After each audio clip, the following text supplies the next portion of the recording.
अपने front end पे काम शुरू करने से पहले हम रिएक्ट के कुछ बेसिक कॉन्सेप्ट्स को देखेंगे। रिएक्ट एक जावास्क्रिप्ट लाइब्रेरी है और इसको हम यूज़ करते हैं यूज़र इंटरफेसेस बनाने के लिए। रिएक्ट ओपन सोर्स है, इसका मतलब कि इसका कोड सारों के लिए अवेलेबल है। कोई भी बंदा जाके इसका कोड देख सकता है, उसके अंदर एडिशंस कर सकता है। और इसको डेवलप किया था फेसबुक ने और वही इसको मेंटेन भी करता है। रिएक्ट में जब हम काम करेंगे तो इस कोर्स में हम JSX में कोड लिखेंगे। हमारी जो एक्सटेंशन टाइप होगी फाइल की वो JSX होगी। JSX का मतलब है कि JavaScript plus markup. For example अगर हम ये वाला एग्जांपल देखें तो यहाँ पे हमारे पास एक रिएक्ट कंपोनेंट का कोड है। यहाँ पे इंपोर्ट स्टेटमेंट जावास्क्रिप्ट है, फंक्शन बटन प्रोप्स ये सब कुछ जावास्क्रिप्ट है।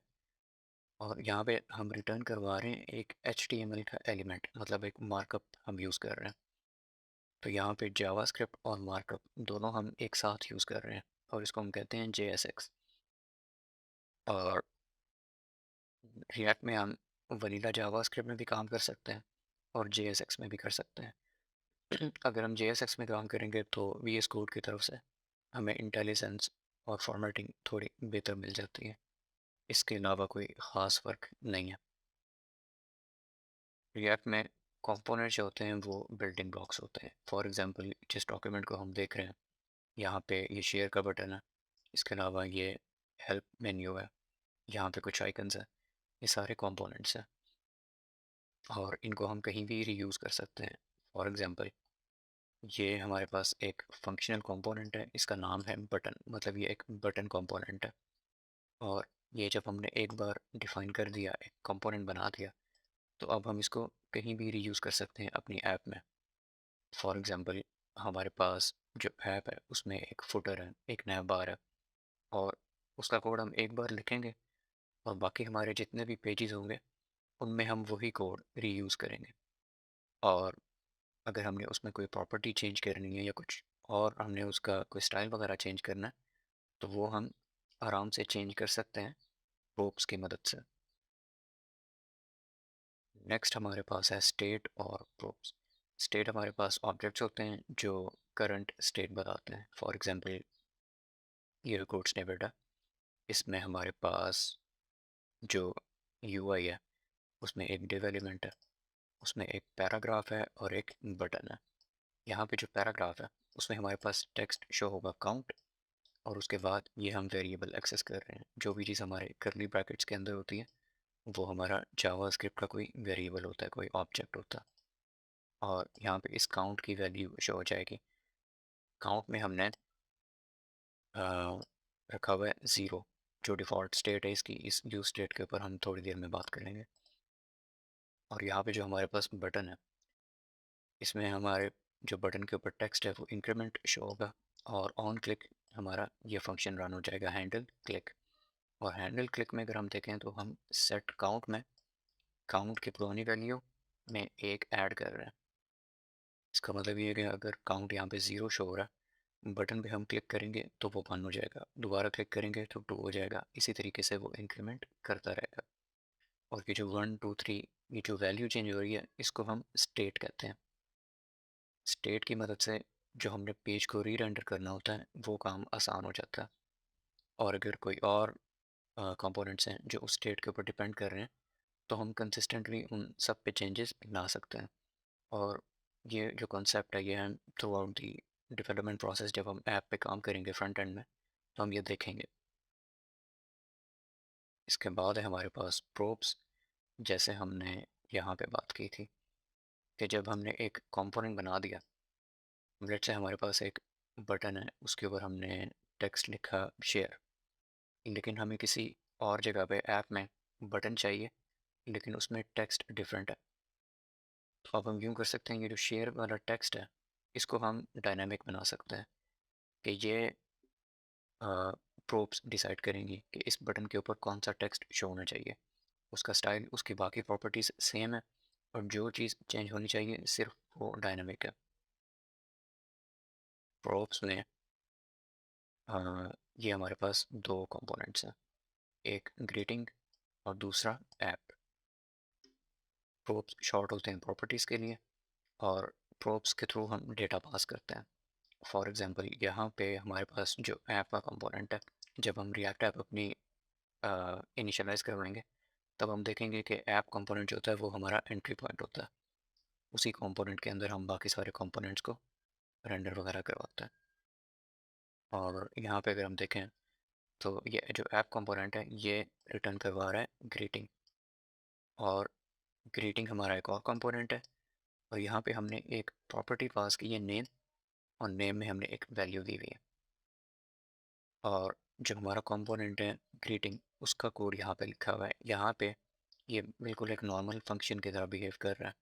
ये प्रोब्स एक्सेप्ट करेगा, और यहाँ पे ये रिटर्न कर रहा है एक h1 की हेडिंग, उसमें टेक्स्ट है हेलो, और आगे एक एक्सक्लेमेशन मार्क, और यहाँ पे जो करली ब्रेसेस के अंदर जो भी चीज़ होती है वो जावास्क्रिप्ट का पार्ट होता है। ये जावास्क्रिप्ट का एक ऑब्जेक्ट है, और उस ऑब्जेक्ट में नाम की नेम की प्रॉपर्टी है, और ये नेम यहाँ से आ रहा है। अब अगर हम इस नेम में कोई भी टेक्स्ट चेंज करें, तो जब जब हम इस ग्रेटिंग वाले कंपोनेंट को बुलाएंगे, तो जो चीज़ हम पास करेंगे यहाँ से वो वहाँ पे रिटर्न होगी। अब हेलो, और हेलो के आगे जो भी हम नेम पास करेंगे वो यहाँ पे डिस्प्ले होगा। और इस तरह प्रोब्स के थ्रू हम अपने कंपोनेंट्स को डायनामिक बना सकते हैं। इसके बाद हमारे पास एक मेजर कॉन्सेप्ट है हुक्स का। रिएक्ट में जो कंपोनेंट्स होते हैं हमारे पास वो दो टाइप्स के होते हैं, फंक्शनल कंपोनेंट्स और क्लास कंपोनेंट्स। क्लास कंपोनेंट्स को हम स्टेटफुल कंपोनेंट्स भी कहते हैं, उनमें स्टेट हमें बाय डिफ़ॉल्ट मिल जाती है। लेकिन जो फंक्शनल कंपोनेंट्स होते हैं वो अपनी नॉर्मल फॉर्म में, डिफ़ॉल्ट फॉर्म में स्टेटलेस कंपोनेंट्स कहलाते हैं, उनमें स्टेट का कोई लेना देना नहीं होता। और अगर हमने फंक्शनल कंपोनेंट्स में स्टेट यूज़ करनी है तो उसके लिए हमें हुक्स यूज़ करने पड़ेंगे। हुक्स ऐसे फंक्शंस को कहते हैं जिनके थ्रू हम स्टेट के साथ काम करते हैं, स्टेट को मैनिपुलेट करते हैं। यहाँ पे हमारे पास एक फंक्शन है, एक हुक है, यूज़ स्टेट, और इसको यूज़ करके हम अपनी ऐप में, अपने पेज में या अपने कंपोनेंट में कहीं भी स्टेट मेंटेन कर सकते हैं। यहाँ पे हमने यूज़ स्टेट को कॉल किया, और इसके आर्गुमेंट में जो चीज़ हम पास करते हैं वो हमारी स्टेट की डिफ़ॉल्ट वैल्यू होती है। यहाँ पे जो हमारी स्टेट है उसका नाम हमने रखा है काउंट, और उस स्टेट को चेंज करने के लिए हमारे पास एक मेथड है सेट काउंट। और हमारे पास कन्वेंशन है कि जो भी हमारे हुक्स होते हैं उनका नाम यूज़ के साथ शुरू होता है, और यहाँ पे जो यूज़ स्टेट है वो हमें दो प्रॉपर्टीज़ देता है। इनको हमने एरे में डीस्ट्रक्चर कर लिया। यहाँ पे हमारे पास काउंट नाम की एक प्रॉपर्टी है, और दूसरी प्रॉपर्टी है सेट काउंट। काउंट के थ्रू हम अपनी स्टेट की वैल्यू को एक्सेस करेंगे, और सेट काउंट के थ्रू हम अपनी स्टेट को अपडेट कर सकते हैं। एक और पॉइंट जो यहाँ पे काफ़ी इंपॉर्टेंट है कि स्टेट को हम डायरेक्टली अपडेट नहीं कर सकते। हम ये नहीं कर सकते कि count equals count plus one या काउंट माइनस इक्वल्स वन, इस तरह हम नहीं कर सकते, क्योंकि अगर हम ऐसे करेंगे तो हमारा जो पेज है वो री रेंडर नहीं होगा, और स्टेट का मकसद ही री रेंडरिंग बिहेवियर को रीजनेबली हैंडल करना होता है। इस वजह से हम सेट काउंट के थ्रू स्टेट को हैंडल करेंगे। यहाँ पे जो यूआई है हमारे पास, एक डिव है।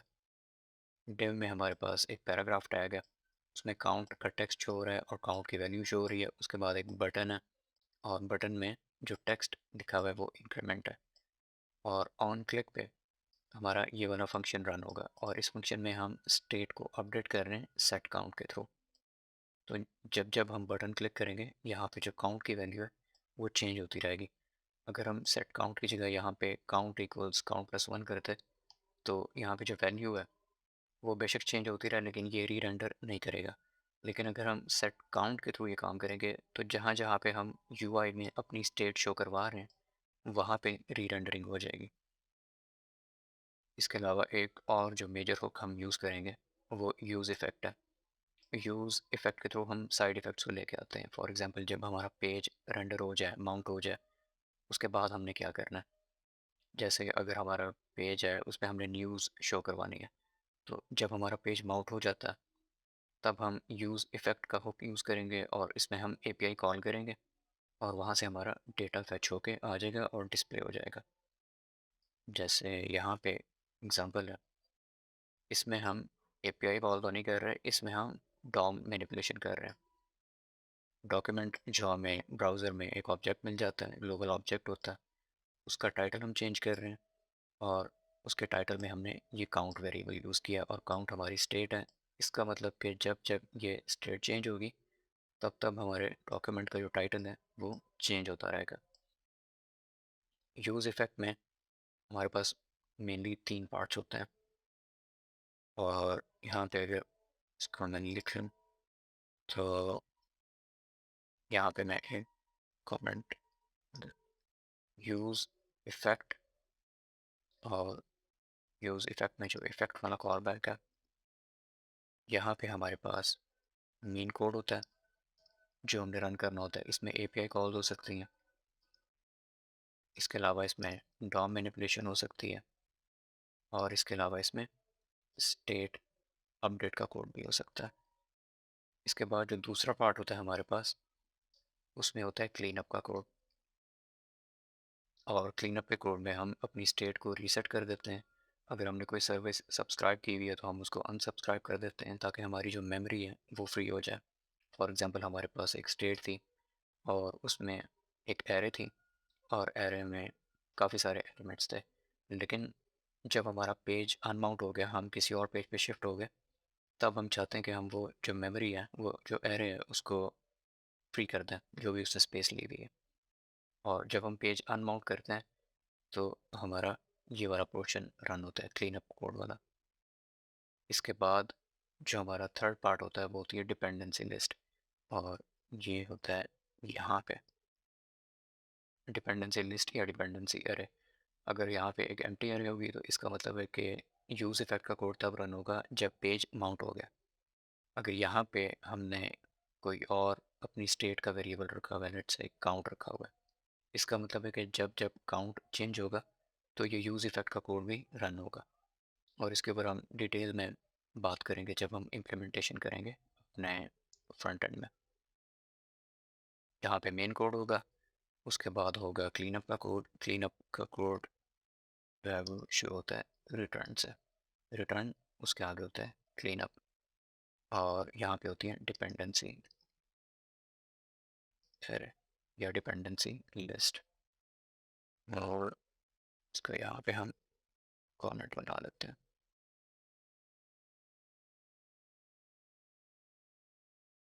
इन सारी चीज़ों को हम डिटेल में देखेंगे, फ़िलहाल हम सिर्फ एक बर्ड्स आई व्यू ले रहे हैं। और यहाँ पे एंड में हमारे पास ऑफिशियल गाइड का लिंक है। ये रिएक्ट के नए डॉक्स हैं और इनमें ये सारे टॉपिक्स बहुत आसान लैंग्वेज में और एग्जांपल्स के साथ, इंटरैक्टिव एग्जांपल्स के साथ दिए हुए हैं। यहाँ से आपको काफ़ी हेल्प मिलेगी।